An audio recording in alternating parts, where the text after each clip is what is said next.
Hi everybody, it's Andrea again, and today our topic is going to be quite different than what the last one was. What I want to talk about is, how has MS impacted your life in a positive way? I know to many that might sound strange, but for me, it's made me actually really live my life. I was always one of those people that didn't do a lot of things out of fear. And a lot of that fear was based on what other people are going to think of me.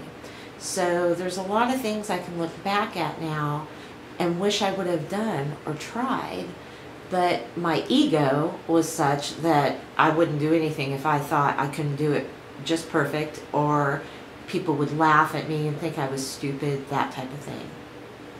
So when I was diagnosed with MS, at first, it's devastating. You're wondering, oh my God, what's going to happen to me?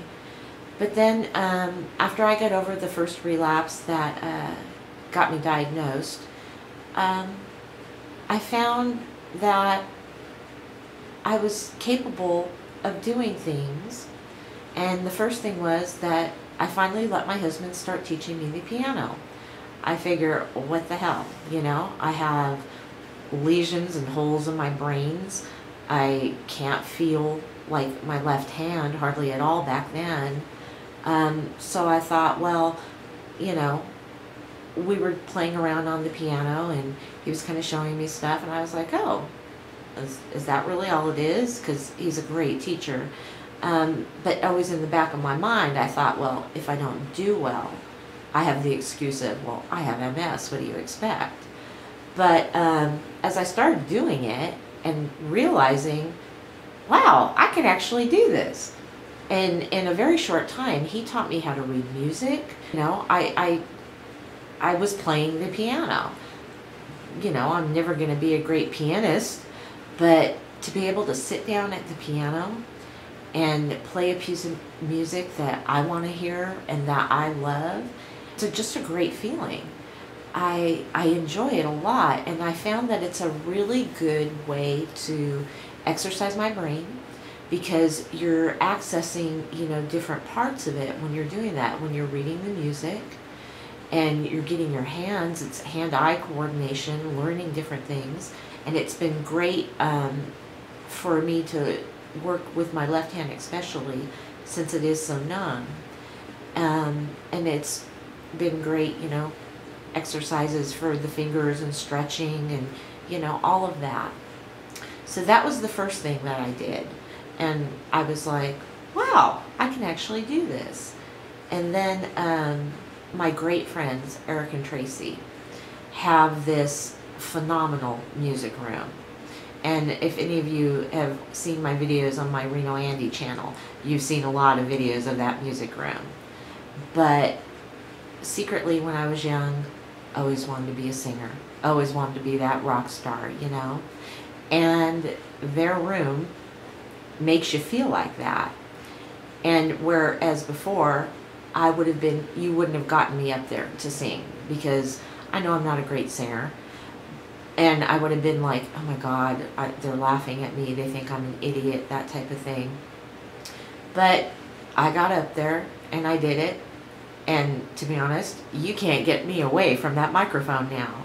I just really, really love it. And it's fun. And one thing I did read in a magazine, I think Waiting in a Doctor's Office, the neurology, and it was in one of their magazines, and it was saying that if you can learn a new song, and if you sing it, and then you sing it with real emotion, that it actually accesses a different part of your brain. And it's a really good brain exercise, because I guess something with the emotion and learning the lyrics and stuff just utilizes a different part of your brain. So, of course, that's my excuse for why you can't get me away from the microphone, because it's all my therapy.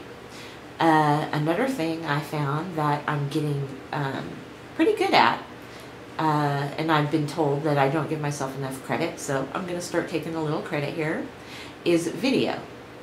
And it started out just doing the music room stuff, but it's branched out into some other things.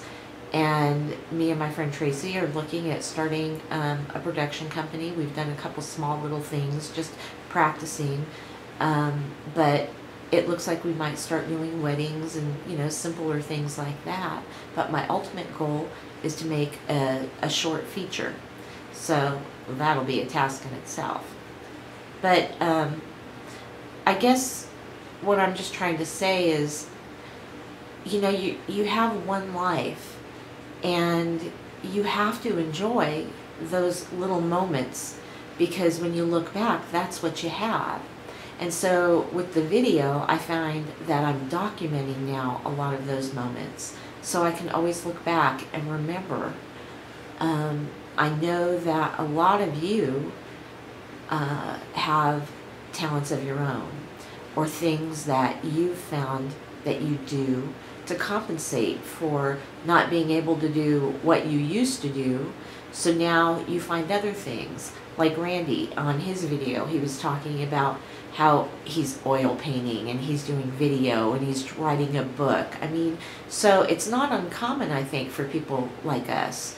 And I know for a fact that one of our members, and I'm not going to say her name because I don't want to, you know, put any pressure on her or anything, but she's a great artist. And I really want her to post some of her artwork that she's done. And I'm sure a lot of you out there have other things that you do. I got a message from a gal who wasn't sure if she could post something on the one about isolation and depression. But in that post she wrote me, she was talking about how she actually still goes kayaking, that she can still do that. So these are the things that, you know, you have to really live in the moment when you're having your good days and do those. So I'm trying new things all the time now, stuff that I would never have done. I have a horrible fear of flying. My husband is a glider instructor, and he's got his private pilot's license, and I've never gone up. Everybody else has gone up, but I never have. But I'm going to get over my fear, and I'm going to do both. And I'm going to take my camera with me and document it. So, you know, I'm just saying, live in those moments. I'm quoting my friend Eric, who, you know, life is these little moments, and life goes by so fast. And you have to appreciate the good ones. So when you're having a bad day, have the bad day. But when you have that good day, you enjoy every second of it, and you do whatever it takes to make you feel good. Even if it's just, you know, writing poetry or just reading a really good book. I found that I'm back practicing my piano again. I'm back to reading again. I used to be a really big reader, and I kind of stopped. I'm still doing my video. I'm trying to find that balance back in my life, and doing things that make me feel good. And in just these last weeks, I really kind of grasped that finally, and I felt better. I feel better now than I have in quite some time. And I think it's all about finding balance and doing things that you love or enjoy, no matter what anybody else thinks about it. So that's what MS has given me. I'm over my fear of what other people do or think. I'm living my life because this is the only life I get, as far as I know. So I'm going to enjoy every second of it while I can, and along the way I'm going to document it. So, but what I want to see or hear is what you do. What things have having MS made you appreciate more, or made you willing to step out of the box and do something different. So some videos, or at least a response on this video. Quit being chickens and just do it. It'll make you feel better, I promise. And once you start doing it, it gets easier and easier. So that's it for now.